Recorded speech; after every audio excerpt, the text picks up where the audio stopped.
She told me he's just a coworker. If you're going to get jealous because he drove me home, maybe we should just end this. Maybe you're right, I said. And then I spent the next hour moving every single one of her things out of our bedroom. The coffee mug slipped from her hand the next morning when she said it. Lauren set the mug down on the counter without even looking at me. He's just a colleague, okay? Seriously, Ryan, if you're going to act like this because he gave me a ride home, then maybe we need to rethink this whole relationship. She said it with this eerie calm, like she was talking about the weather and not about the third time in less than a month she'd come home after 2 in the morning with the same man. I didn't answer right away. I sat in the kitchen watching her take off her earrings, drop her purse on the chair, and pretend everything was completely fine. I was 33. She was 29. We'd been together almost 4 years, and we'd been living together in my apartment in Austin, near the South Congress area, for more than 2 of those years. Up until a few months ago, things had seemed steady. Not perfect, obviously, but we had a good, quiet life, shared routines, Sunday dinners, weekend trips, conversations that were starting to get serious about the future. I'd even started looking at engagement rings without telling her. I genuinely planned to propose that same year. Everything started to change when Marcus showed up. He joined the marketing agency where Lauren worked in early fall. According to her, he was brilliant at digital design and had been a huge help with a major account that had been giving them trouble for weeks. At first, I didn't think much of it. Thank God he came on board, she told me one evening over dinner. Otherwise, we'd still be leaving the office at 10 every night. I nodded without giving it much thought. Then came the working lunches, then after-hours meetings, then late-night texts saying they'd be out late because of an urgent deadline. Nothing seemed serious enough on its own, but put together, something about it felt off. The first time Marcus drove her home, it was close to 1:30 in the morning. I was still up watching something on the couch when I saw headlights sweep across the front of the building. Lauren came in, trying to make as little noise as possible. "You're still up?" she asked, sounding surprised. "Yeah." She came over and gave me a quick kiss on the cheek while setting her keys on the table. "Sorry, the meeting ran super late and then we grabbed something to eat because we hadn't had anything since noon." She smelled faintly of wine. I didn't say anything that night. I just nodded and asked if she wanted me to heat something up. The second time happened 2 weeks later. A text just before 11. "Emergency with a client. Marcus is giving me a ride home later." She walked in the door before 2 in the morning, laughing to herself as she searched for the light switch in the hallway. Her mascara was slightly smudged and her hair was windblown. "Oh my God, I'm exhausted," she said, dropping her heels by the door. Tonight was a nightmare. I watched her quietly for a moment. "Marcus again?" She sighed immediately like the question already annoyed her. "Yes, Ryan, Marcus again. We worked together, remember?" "I'm just asking." It feels like an interrogation. I didn't push it that night, but something lodged itself in the back of my mind. Because it wasn't just the late hours, it was the way she reacted every time I brought it up, like the problem was me for noticing, like asking basic questions was some kind of attack. The following Friday, it happened again. I got another text close to midnight. "Client dinner ran long. Marcus is bringing me home." I stared at the screen for a few seconds before locking my phone. I didn't respond that night. I didn't even try to distract myself with TV. I just sat in the living room with the lights off, listening to the distant sound of cars going down the avenue. A little past 2, I saw headlights stop in front of the building. I moved just close enough to the window to look. It was Marcus's car.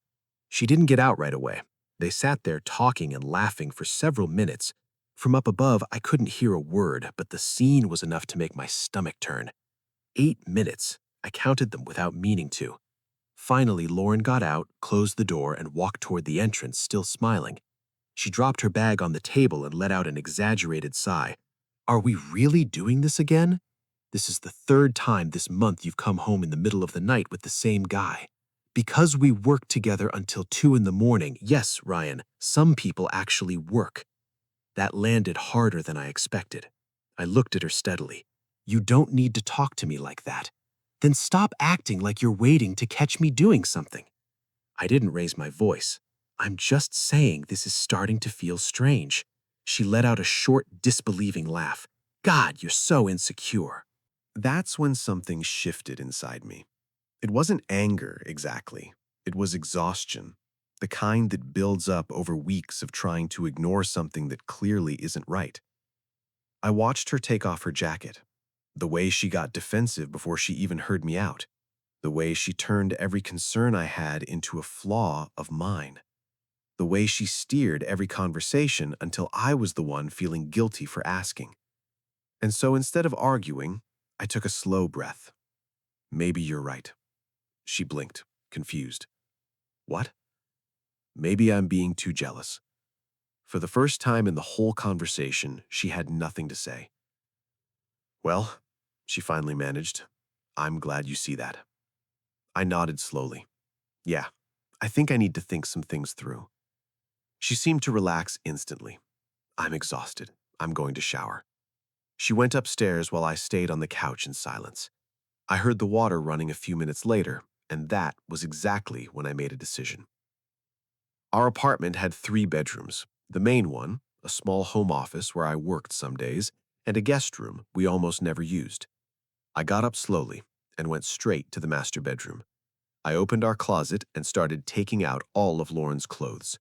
I didn't do it out of rage, didn't break anything, didn't say a word. I just started moving everything she owned into the guest room. Dresses, shoes, makeup, books, chargers, skincare products, perfume, everything. I even put fresh sheets on the smaller bed and set out clean towels in the guest bathroom. By 4:15, the master bedroom didn't have a single trace of her in it. Our room felt like mine again. I lay down and turned off the light.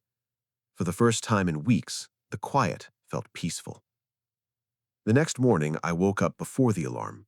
It was just past 6.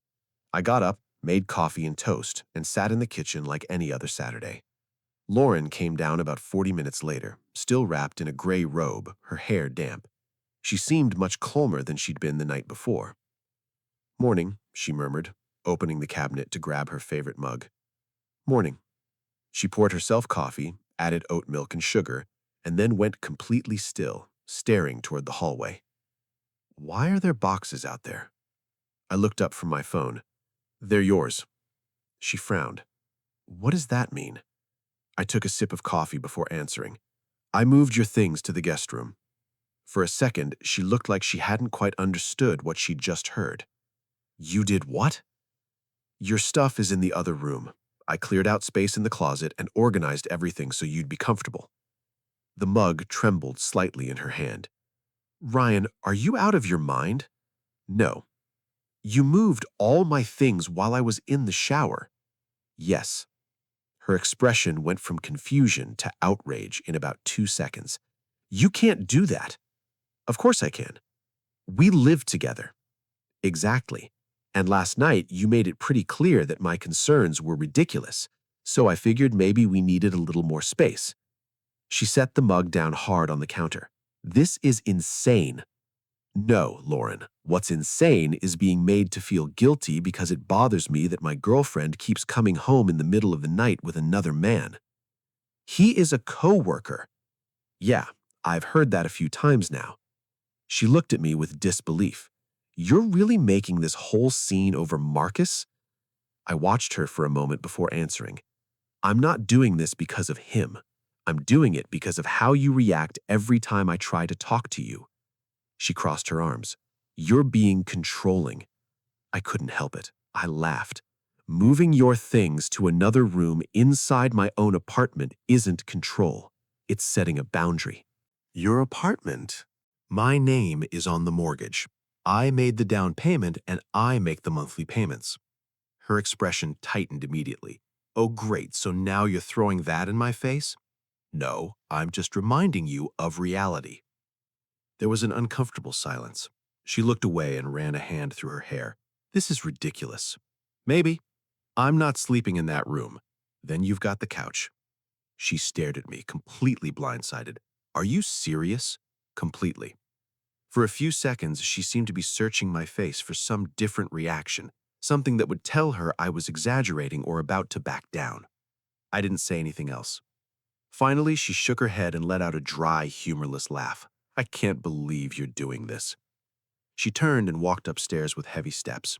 A second later, I heard the guest room door slam. And honestly, I didn't feel guilty. I felt calm. The rest of Saturday, we barely crossed paths. Lauren stayed in the guest room almost all day. I could hear her voice occasionally, talking low on the phone. I didn't know who she was talking to, and I didn't particularly care. I used the time to clean the apartment, do some grocery shopping, and take a long walk through the neighborhood. I needed air. Every time I thought back over the past few weeks, I kept landing on the same thing. It wasn't just Marcus. It was the way I'd started doubting myself.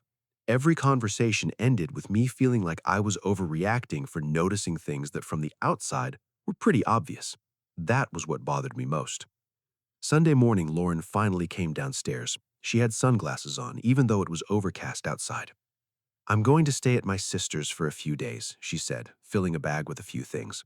I nodded without emotion. "Okay."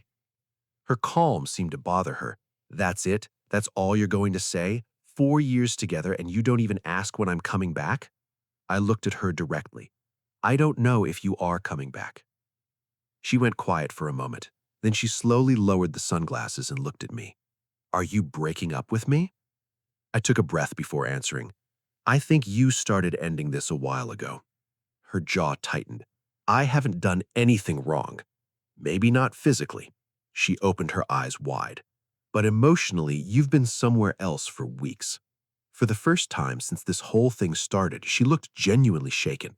"You have no idea what you're talking about." "Then explain to me why you defend Marcus so hard every time I try to have a conversation with you." She didn't answer. She just picked up her bag and walked to the door. Before leaving, she turned back for just a second. "Good luck, Ryan." And then she was gone. That night, I slept better than I had in months. Monday afternoon, I got a call from her sister, Jessica. "Hey," she said, sounding a little awkward. "What on earth is going on with you two?" I leaned against the kitchen counter. "Lauren didn't tell you?" "Her version, yeah. And what does her version say?" "That you kicked her out of your bedroom because a coworker drives her home sometimes." I laughed quietly. What a convenient way to sum that up. Jessica went silent for a beat. "Look," I continued, 3 times in just a few weeks after 2 in the morning. Same guy every time. Every time I tried to bring it up, she called me insecure or controlling. Friday night, it all came to a head. "The thing with Marcus does sound weird," she said. "Why does it?" Another pause. Finally, Jessica sighed. Still, moving all her stuff out was pretty extreme. Maybe, but I needed to stop feeling like the villain for having basic expectations. She thinks you're punishing her. No, I'm making it clear that I'm not going to pretend this is all normal. Jessica went quiet again. Then her voice got softer. "Do you think she's cheating on you?" I took a few seconds before answering. "I think that even if nothing physical has happened, she crossed the line a long time ago." The call ended a few minutes later. And honestly, the more I said it out loud, the clearer it all became. Lauren came back Tuesday night. I heard the front door open while I was finishing up some work emails in the living room. She walked in without a word, dragging a small suitcase behind her. She didn't look at me. She went straight to the guest room and closed the door. Fine. That silence stretched until Thursday. We moved around each other in the kitchen like strangers. She barely spoke, and I had no interest in another argument. But Thursday afternoon, everything finally broke wide open. I got home from work around 7:30. As soon as I stepped into the building, I spotted a gray car parked out front that I recognized immediately. Marcus's car. My stomach knotted. I went upstairs slowly and opened the front door. Voices were coming from the living room. I walked in, and there they were, both of them on my couch, surrounded by papers, laptops, and coffee cups. Lauren looked up the second she saw me. "Ryan, we're working." I looked straight at Marcus. "You need to leave." He frowned, clearly caught off guard. "Excuse me?" I said, "Get out of my house." Lauren let out a desperate breath. "Oh my God, Ryan, this is beyond ridiculous." I looked at her for the first time since walking in. "No. What's ridiculous is you bringing him here after everything that's happened." She crossed her arms. "We aren't doing anything wrong." "Then you should have thought about how this would look before you let him into my apartment." Marcus started getting slowly to his feet. "I don't want any trouble." "Then get out of my house." There were a few uncomfortable seconds. Then he started quietly packing up his things. Lauren looked furious. You're treating him like he's a criminal. I'm treating him like a man who clearly doesn't understand boundaries. Marcus picked up his backpack and walked toward the door. Before stepping out, he shook his head. You've got some serious trust issues, buddy. I followed him to the entryway, and you've got about 30 seconds to walk out before I call building security. His expression shifted. He didn't respond. He just left the apartment. I locked the door behind him. When I turned around, Lauren was shaking with rage. What is wrong with you?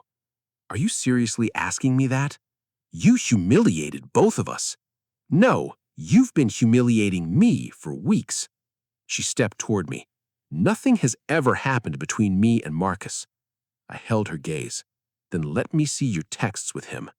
She went completely still, and in that moment, I understood everything I needed to understand. That's what I thought, I said quietly. You don't have any right to go through my phone, and you don't have any right to make me feel like an idiot while you lie to my face. I'm not lying to you. Then unlock it. She pressed the phone against her chest, said nothing, not a single word, and the silence told me everything. We stood there staring at each other for several seconds. Lauren kept the phone held against her like I was about to take it from her. I didn't want to see it anymore. The reaction had been enough. I took a slow breath and nodded. She frowned. What does that mean? We're done. Her face changed completely. First shock, then disbelief. You're going to end a 4-year relationship over a phone? No, I said evenly. I'm ending it because of weeks of lying, manipulation, and disrespect. I haven't cheated on you. Maybe not physically. She glanced away for just a second, and that tiny movement confirmed more than any confession could have. But emotionally, you checked out of this relationship a long time ago. That's not fair. You know what wasn't fair? Making me feel paranoid for seeing what was right in front of me. Lauren started pacing across the living room. I can't believe this. I seriously cannot believe this. Believe it. She stopped. So what now? You're just going to throw me out? You've got until Sunday to get your things. Her eyes went wide. Are you serious? Completely. You can't do this to me. Yes, I can. This is my home. You lived here too. You lived here as my partner. You're not anymore. She pressed both hands into her hair, visibly coming undone. This is insane. No, what was insane was bringing Marcus here thinking I was just going to keep swallowing everything. She started crying, more from rage than from sadness. You're being cruel. No, Lauren, I just stopped pretending I didn't see what was right in front of me. We didn't say anything more that night. She went to the guest room and shut herself in. I lay on the couch staring up at the ceiling for what felt like hours, and even though it hurt, underneath everything I felt something close to relief, like I'd finally stopped fighting a truth I'd been avoiding for way too long. The days that followed were tense. Lauren barely came out of the room. I spent as much time as I could out of the apartment. Sunday arrived, and her things were still there. Monday morning, I sent her a message from work. When are you planning to leave? She answered less than a minute later. I don't have anywhere to go yet. I read it a few times. Then I typed back, that's not my responsibility anymore. She didn't reply. That same evening, when I got back from work, she was sitting in the kitchen waiting for me. Her eyes were red and swollen. Please, can we just talk? I put my keys on the table. There's not much left to say. Marcus and I made a mistake letting things get too close, but nothing physical ever happened. I watched her quietly. Is that supposed to make me feel better? I want you to understand that I didn't want to lose you. I let out a tired laugh. Then you should have protected what we had instead of protecting him. She looked down. I'm going to ask for a department transfer at work. It doesn't matter anymore. Her eyes filled again. Are you really going to throw away 4 years just like that? I breathed slowly before answering. I'm not the one who started acting like I was single. That landed. I saw it hit her face immediately, but it was the truth, and we both knew it. Tuesday morning, I left for work thinking that conversation might have been the final one. I was wrong. A little after noon, I got a call from a number I didn't recognize. I answered, thinking it was something work-related. Yeah? There was a brief pause before I heard a man's voice. Marcus, it's Ryan. I closed my eyes for a second and leaned back in my chair. What do you want? Lauren is devastated. I think you're taking this way too far. I couldn't help the short laugh that came out. Funny that you want to talk to me about limits. We never meant to hurt you. Didn't work out great, did it? Silence on his end. Then he spoke again, more serious this time. Look, what happened between me and Lauren, it got confusing. But the way you're treating her, kicking her out of her own home, I cut him off immediately. Listen to me carefully, Marcus. You got emotionally involved with a woman who was in a relationship. She allowed it. Both of you made choices, and now you're both dealing with the consequences. Whether anything physical happened, I don't care anymore. A few uncomfortable seconds passed. Then I added, and stop calling me. You're nobody in my life. I hung up. That same afternoon, when I got back to the apartment, Lauren was gone. The guest room was empty, the closet was open, and the boxes had vanished. On the kitchen table was a folded note. I hope someday you understand that I did love you. I read it once, then dropped it in the trash. 2 days later, Jessica called me. Lauren's staying with our mom, she said directly. She's a wreck. I leaned against the balcony railing, looking down at the street. I'm sorry for her. She says you destroyed everything at the end. I was quiet for a second. No, I just stopped pretending I didn't see what was happening. Jessica sighed. I guess deep down we all kind of knew something was off between her and Marcus. That hit me harder than I expected. Everyone at the company happy hours always noticed them being too close for just coworkers. I looked out across the rooftops, and strangely, hearing that gave me peace, because for weeks I had felt like I was losing my mind, and in the end, I hadn't been imagining anything. I had just been watching a reality that nobody wanted to say out loud. 3 weeks went by. I had the locks changed. The few things Lauren had left behind, I packed into a box and dropped off with Jessica without having to see her. I started sleeping well again. I started eating without that constant knot in my stomach. I started feeling like my own apartment actually belonged to me again. Sure, there were hard moments. Sometimes the silence felt too heavy. Sometimes I'd catch myself automatically glancing at the clock in the middle of the night, half expecting to hear a key in the door that was never coming. But even so, I was better. Noticeably, genuinely better. One night I was out having beers with my friend Derek after watching a game, and he asked me, "You miss her?" I thought about it for a few seconds. I miss who I thought she was. He nodded slowly. That made sense to him, and it made sense to me too.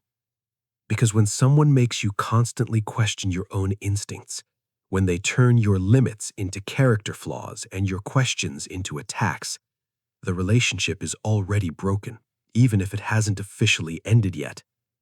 That was what I took away from the whole thing. I didn't waste 4 years.